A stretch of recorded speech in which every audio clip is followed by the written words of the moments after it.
Assalamualaikum warahmatullahi wabarakatuh. Saya Raffi Sasongko dari kelas 1 KB 02 akan menjelaskan tentang rangkaian sejajar atau rangkaian paralel. Pengertian rangkaian sejajar. Rangkaian sejajar atau rangkaian paralel adalah sebuah model rangkaian yang dikenal dalam bidang listrik. Rangkaian paralel secara sederhana diartikan sebagai rangkaian listrik yang bagian-bagiannya dihubungkan secara bersusun. Akibatnya, di rangkaian paralel terbentuk cabang di antara sumber arus listrik.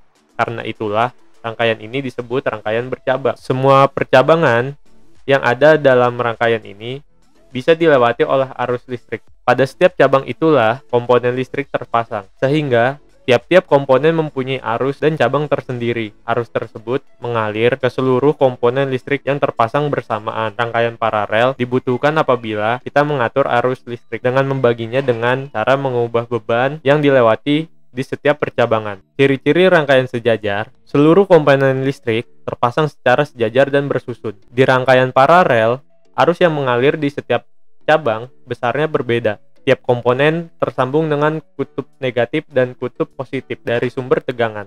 Maksudnya, seluruh komponen memperoleh tegangan yang besarnya sama, dan hambatan totalnya jadi lebih kecil daripada hambatan tiap komponen listriknya. Semua tentang rangkaian paralel bisa ditulis ke dalam bentuk rumus matematis sebagai berikut. V sama dengan V1 sama dengan V2 sama dengan V3.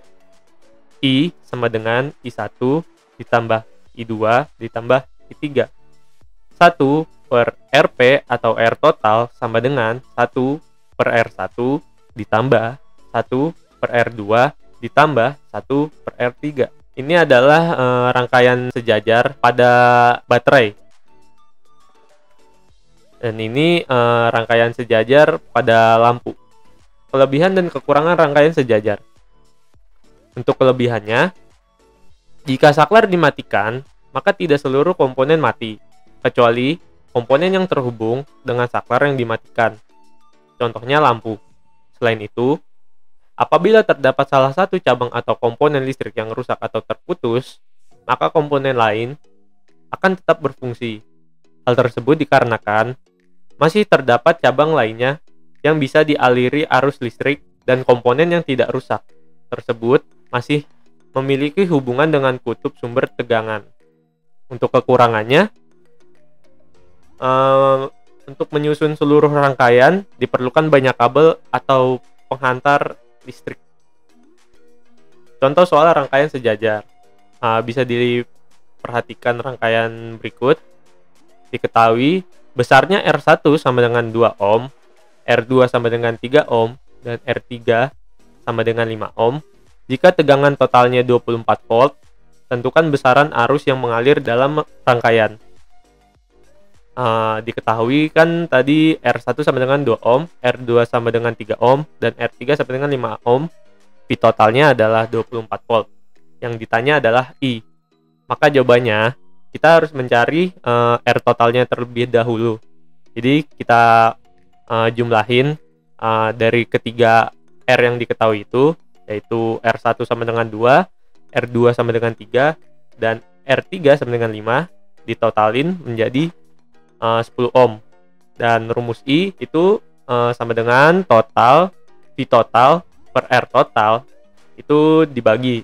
Ya, V totalnya tadi itu 24 volt dan R totalnya itu 10 ohm. Maka jawabannya 2,4 ampere. Untuk soal selanjutnya bisa dilihat dalam rangkaian berikut. Diketahui besarnya R1 sama dengan 4 ohm, R2 sama dengan 12 ohm, dan R3 sama dengan 6 ohm. Jika tegangan totalnya 12 volt, tentukan besaran arus yang mengalir pada R2. Dalam pembahasan ini diketahui R1 sama dengan 4 ohm, R2 sama dengan 12 ohm, dan R3 sama dengan 6 ohm. Yang ditanya adalah I2. Maka jawabannya adalah kita cari R totalnya dulu ya. Jadi 1 per R total sama dengan 1 per R1 ditambah 1 per R2 ditambah 1 per R3. Maka kita masukin angkanya ya menjadi 1 per 4 ditambah 1 per 12 ditambah 1 per 6. Kita samakan dulu untuk bagian bawah itu berarti menjadi 12. Jadi kita bagi dengan bagian bawahnya dari setiap R-nya. Untuk 12 kita bagi 4 sama dengan 3, 12 dibagi 12 itu 1, 12 dibagi 6 sama dengan 2. Maka jika dijumlah R totalnya itu 2 ohm. Untuk I2 itu sama dengan V total dibagi R2, karena yang ditanya itu I2. Maka menjadi 12 dibagi 12 sama dengan 1 ampere. Untuk soal ketiga, 3 buah hambatan identik dirangkai secara paralel. Jika nilai hambatan totalnya 0,7 ohm, tentukan besarnya masing-masing hambatan. Dalam pembahasan ini diketahui R totalnya itu 0,7 ohm. Ditanya R1, R2, dan R3.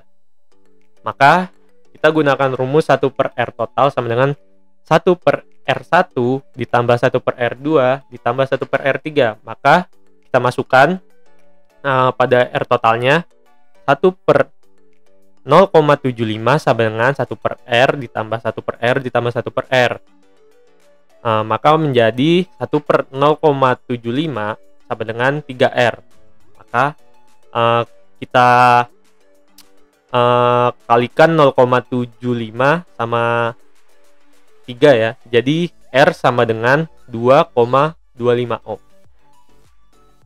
Oke, sekian dan terima kasih penjelasan dari saya. Wassalamualaikum warahmatullahi wabarakatuh.